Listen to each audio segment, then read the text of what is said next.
Ja. Så er vi på vej til Lave. Vi er på vej fra Støren. Det er Carsten Jensen B. Men det er lige to kammer.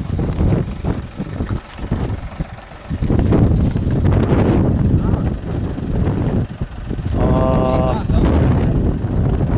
trykker vi bare her ovenpå. Stop. Det var 7. Nej. Ja, 7 det over. Tager filmer vi stadigvæk. Nå, okay. Det kan vi sige. Okay.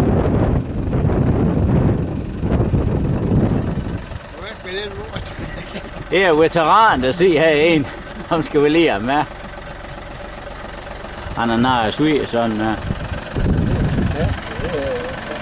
Ja, det stopper vi så. Det så går Det var bare. så også. Det var det... Jørgen har jo formen i TGU. 9. 9. Han var 1 til 86. Nå. Så det var så i 87, du var afsted. Og der var Erik Kran Ja, og Benny og fint. og Iber Ja, og og smurt Niels. Var lidt med også. Jo. Niels Ja. Og godt dreng. og Paul og det og mere. Hvad fanden var den sidste så? Du var over mig. Ja, vi har jo billeder, så det kan vi jo sige. Jo, fint. Ja, Fint fint sødt. og fint, han kører jo. Fint og Erik kører. For Ben har jo ikke fortalt, der begyndte jo at hårdt ikke med Eriks ben. Ja. Så hele tiden helt var spændende, ikke tanke om, så Ja. kunne en sat begynde, det var for hurtigt. Ja, det Det var. var Aalborg, så Ben, så kører han. Ja. Og det var jo også i februar måned, det var Var det? forfærdeligt vejr. Ja. Det var, jeg tror det var mørkt i februar. Det var så koldt lige på de skrænter der. Ja. Det var... Og så var vi tændt i en Nikes. Det var så koldt op på kammeren, og vi skulle ikke sige. Har vi lå i næsten jævlig og jeg klæd. Det er været om med bilen. Jo. Ja. Det går Der er faktisk en fint med bilplads. banen. Det er med i de bræskuller og knald. Det skal også gå. Jeg kan være over med pæst af, men den er fryst. Så er pæst stykker og lågt vindue. Ja. Det var lavet sådan en blæk blå. Det stod der hane i luft. Jeg kan huske, jeg bildte mig selv ind, jeg ville have en bad af mig mor. Ja. Og kom ud på de der mosaikflæse. De var koldere end kold. Det gik altså en tur, den bad. Det blev altså den dag. Ja. Hvor satan så koldt det var. Det var enten eller andet. Det var. Af kakkel, der stod der en, og der var 100 grader. Jo, men der Og blev man må også der var fyret op. minus V. Der blev også fyret op som gær.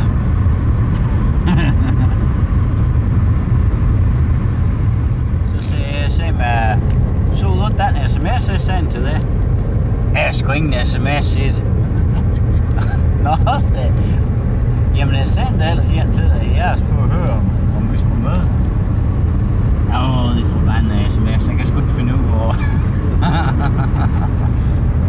Så er der lidt ved. Jo, det er det jeg hører, hvis der bliver sendt en sms.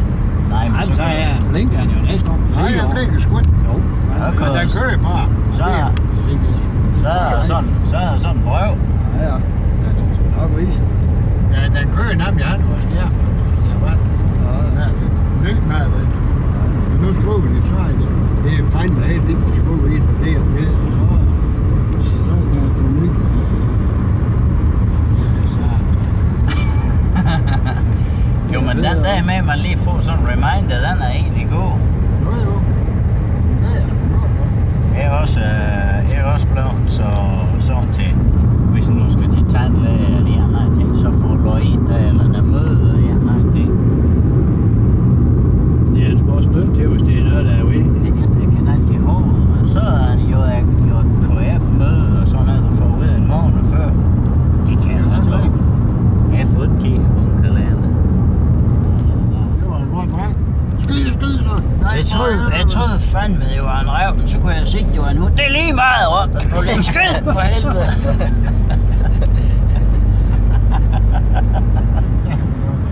Helt mørkt. Okay, det var sjovt. Og han mente det var det værste. Jo. kaninhjerter, vi lå over og kører og lyst ind i folk der haver. Jo. Skidt for satan, nej, den onde, der. Det var lige mødt, de skulle nakkes. Vi kører også højt op. Der var jo en folk, der var jo Jo, der var sgu da fast på, da vi skulle skyde ind. Der har vi så en, der stod ved. Der var sgu en fast på, han inde i løg, og så var der et par. Det var der kører de fast, der kører han sgu også ind med os. Vi skulle skyde dem ind på det græsplan. Jeg tror, vi kører helt op i den, på Nordenden deroppe. Ja, der er ingenting. Der var fandme i hvert fald ikke det mindste med husvand. Nej, men vi kører ind i byggen. Markvej og sådan noget. Ja. Vi har det bare. Er det egentlig stor øl? Der er rock og knyt, og jeg tror, vi går an. Det var altså. Nej, det ja. Lad mig komme til med. Slut. Der var et mere træk. Lå I så bare for anker, eller? Nej. I sejlede rundt? Han fik øvepunkt. Så satte han rundt op, og så kom ind i mødet. Vi skulle langt op i mødet, ikke? Ja. Det var sgu det. Ja. Så var vi nede og æde og få en bajer der i kanalen. Ja. Så vi kom op i der, der var sgu. Det var slut.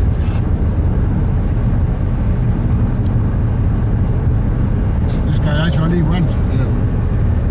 Det er sådan, det er noget, du langer skud. Ja, men jo, men det skal du altså lige vende med til, når du står sådan der, og så sidder jeg nok nede og får med den. Han er jo ret. Ja, det skal du få. Jo, men når man tager snoren fandme ind på bare 30-35 meter, så er han nu på 55, hvis det er fuldt. Det er til afstand. Så har han så også skidt. Det skal folk vende dem til.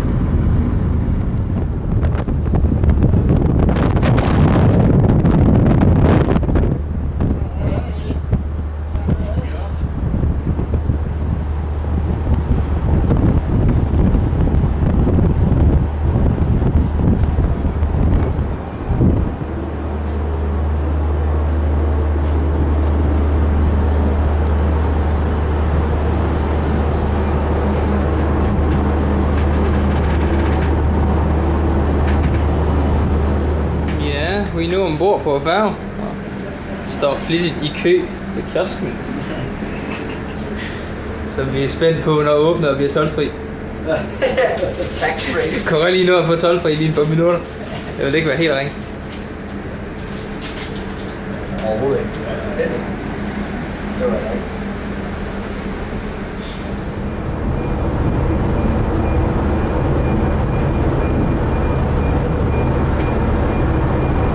De over der jo. Det er nok buslægger på sno.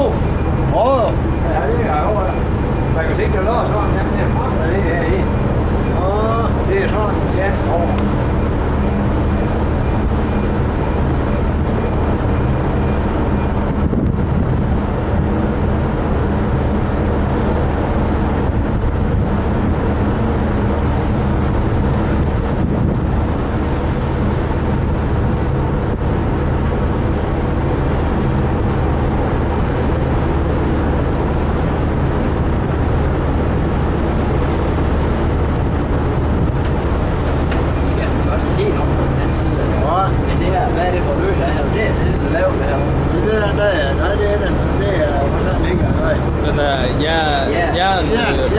Ja.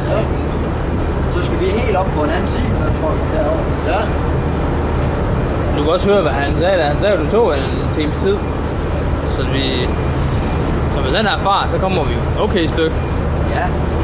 Før vi er derhen. Ja, så har vi fået parkeret.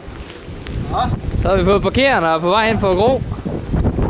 Men lad os se, hvor vi skal bo hen.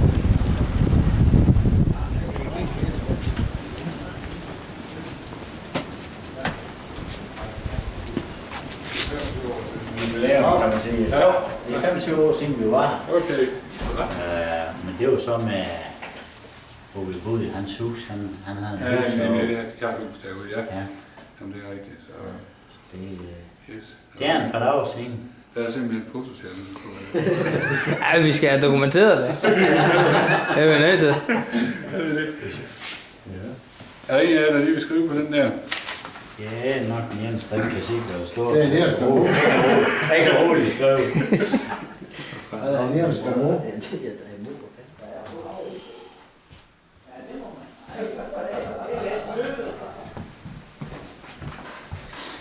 sgu lidt snyd. Der har jeg sådan set ikke. Nej. Sken med alt det her, så det er sgu... Det.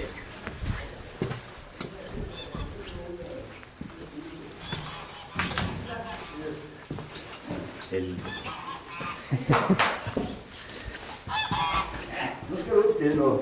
Ja, du på det sjov. Kom så. Det er sejt at komme op her fra morgen ad. Så tager vi dig lidt skidt. Så er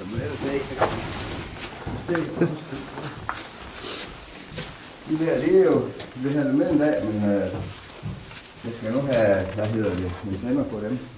Den kommer nu. Han var i.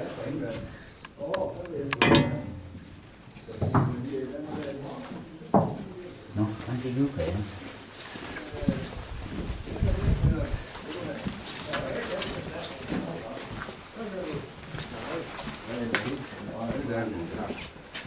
Ja, det du skal have det sådan her, så den ikke, ellers så skræller den. Ja, prøver vi det. Yep, så. Ja, er du klar? Ja. Ja, nu med den er lidt større i den ene side end den anden. Bare se, hvordan jeg skal holde det. Ja. Du skal have fat i fingeren, ellers så kan jeg jo ikke. Yep, så. Nu plejer du også godt at kunne gå. Ja.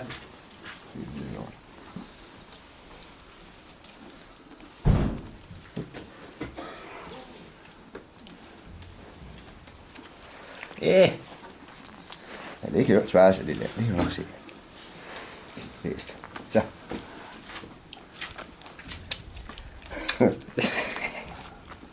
Det spytter jeg nu gør. Den skal bare ikke på. Okay. Jeg er ikke vild med alt. Nej. Jeg skal selvfølgelig også sætte svag sådan til, at den tøvste er alt for kedelig hver gang. Det er de aldrig ret meget for det her. Nej, det kan. Den skal lige op bagved tænder så. Nå, nu blev det.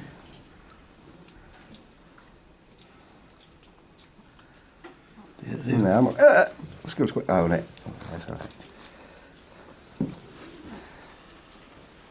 Nu er mine fingre fuldstændig. Kan du skrue? Min underlig tager vi.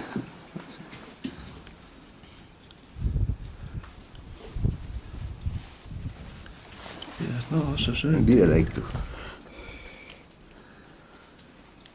Kunne man helst have en finger i, eller en pind ikke mod nogen. Men ved at være skæren helt ind. Ja, ja. Nej, det er jo ikke alle med dine fingre. Ja, nu begynder det at blive lidt fedt. Så virker det ikke ret meget. Hvad vil I skulle Det er gøre? alt for noget.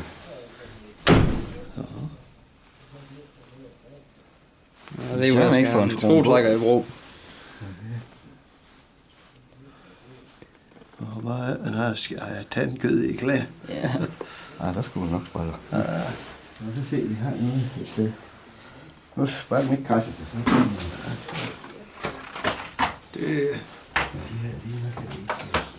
Det er de der underlige gevind, tror jeg.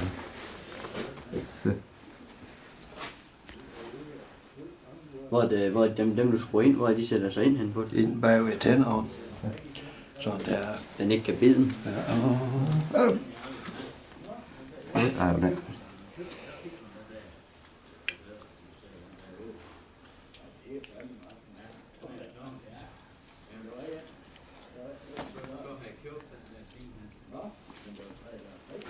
Så er det den. Kan du komme til at bruge tangen der? Nu skal du ikke lave nummer. Ja. Ja, og den har ved at tænderen, eller at køde om. Nej, Det er svært, at den er tævs, eller de bliver ved med at tævs, at det er sjovt. det her, det synes den er lidt sjovt. Nej, Den har vi også samtidig brugt uden. Lad os nu se, hvordan den går med den så. og nu er han der ved sken under den her. Nu bløder den derude af munden i hvert fald. Det Ja. Jeg tror, den skal med ind. Den er ved at...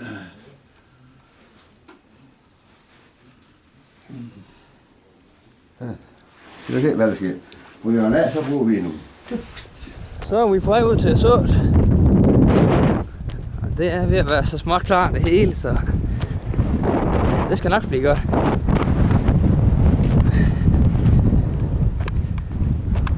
Jeg har set, de er ved at gøre klar derovre.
Esbjerg Krog. Fridemand.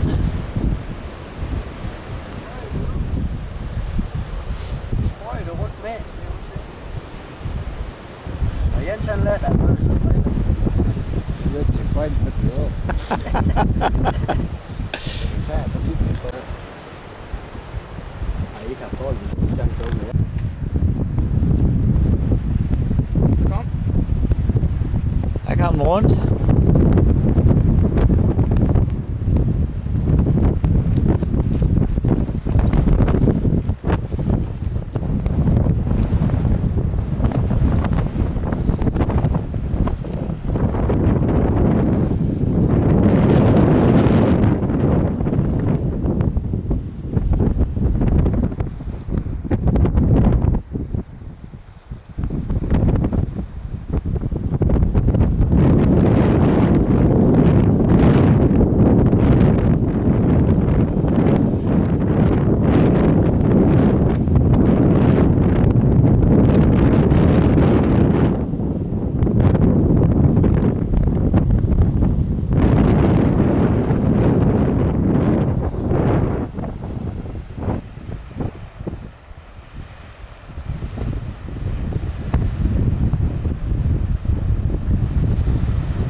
Frit er blevet væk. Nu er du ved at tykke sagt. Du laver det, du er ikke færdig.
2 fri dernede.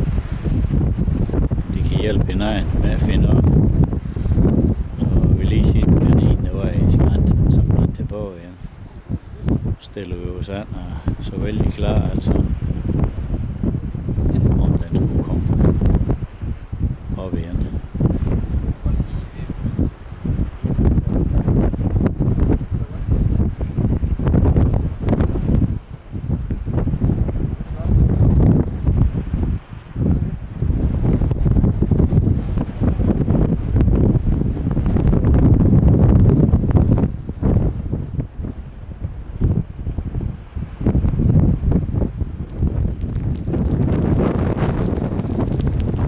Så en hvilende fri, klar jæger.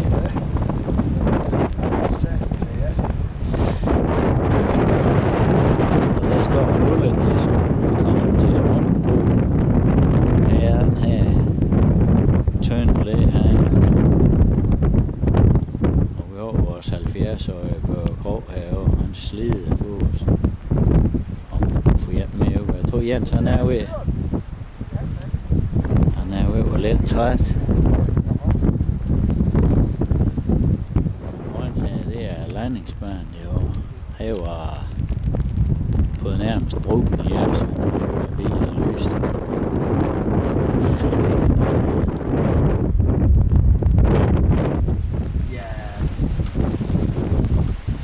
Ja, det ved jeg ikke.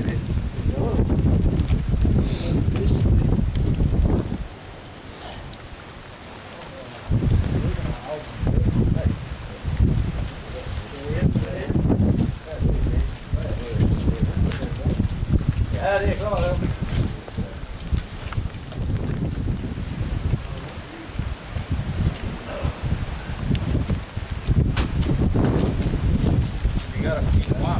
Nej, vi skal jo lige have den her med på billedet.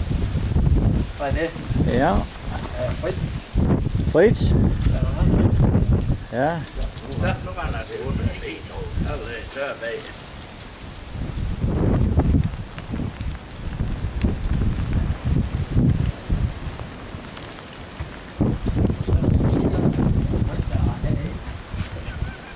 Se, der går. Ja, nu kommer han over i forhen.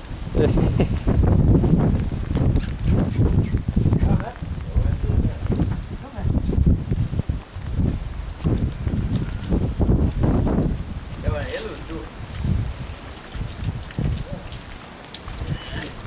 Ja.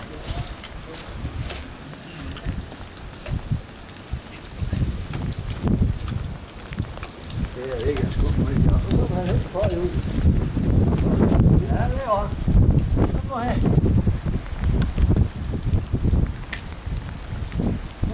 Nu kommer han bagud. Så måske. Ja, prøv lige at sige, at den kommer bagud her. Der står bagud.